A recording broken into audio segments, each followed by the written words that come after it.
Okay, so if you've been anywhere near the internet lately, you've definitely met Punch. You know, the baby macaque who completely took over our feeds and, let's be real, our hearts.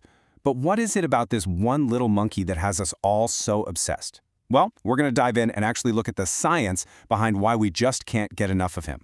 Seriously, that's the big question, right? Why this monkey? Because this wasn't just another cute animal video. There's something much, much deeper going on here.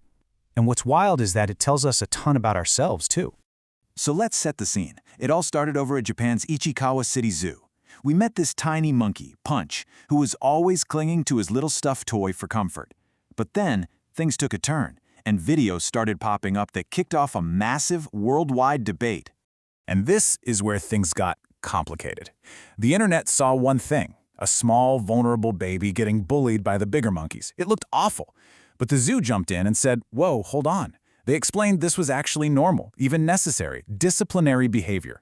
It's how young macaques learn the super complex rules of their social world. But that explanation, it didn't really stop the wave of worry. People's protective instincts were just so strong that the zoo actually had to step in. They temporarily removed some of the other monkeys just to calm everyone down and make sure our little guy was safe. That just shows you the power of a collective freakout, huh?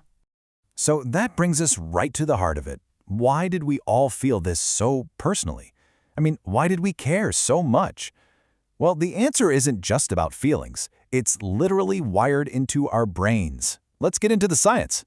It really boils down to this one big idea, anthropomorphism. Yeah, it's a mouthful, but it's something we all do without thinking. We see Punch holding his toy, and we don't just see an animal.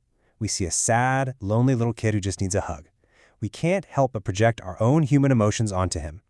So check this out. When you're watching Punch, a whole network in your brain just lights up. And get this, it's the exact same system that fires up when you're trying to understand what your friends or family are feeling. It's an ancient evolutionary tool, and it's the reason our bonds with animals can feel so incredibly real and powerful.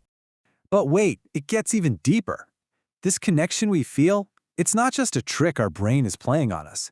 Turns out there's a very real biological reason we feel so drawn to primates like Punch.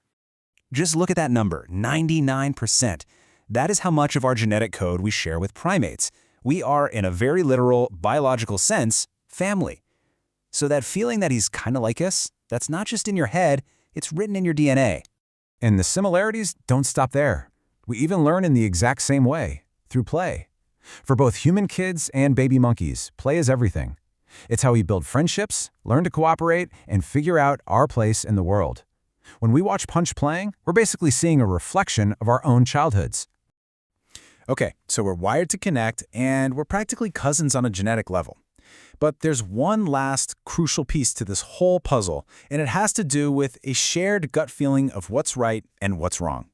Now, this might sound a little wild, but scientists believe we might actually share a basic moral instinct with other primates. And a huge, huge part of that instinct is this powerful, undeniable drive to protect the little ones, the vulnerable ones.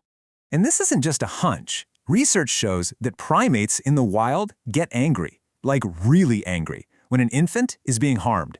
So that feeling you got in your gut, that, hey, that's not fair moment when you saw those videos, that could be an ancient moral code, shared across species, kicking right into gear.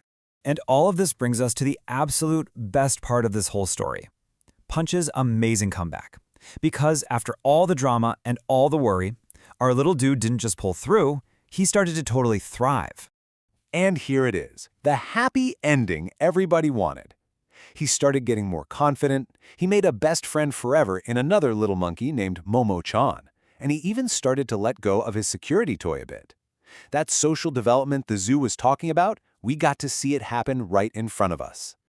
So, when you boil it all down, Punch's story is so much more than just a viral moment. It's this incredible lesson in resilience, a beautiful picture of what social growth looks like, and honestly, a powerful reminder of the deep, ancient connections that tie all primates together. And that includes us. And that kind of leaves us with one last big question to think about. Our collective obsession with this one little monkey showed us our own ability to care, our fierce protective instincts, and our deep-seated connection to the animal world. So, maybe the most important thing Punch's story taught us is a little more about our own humanity.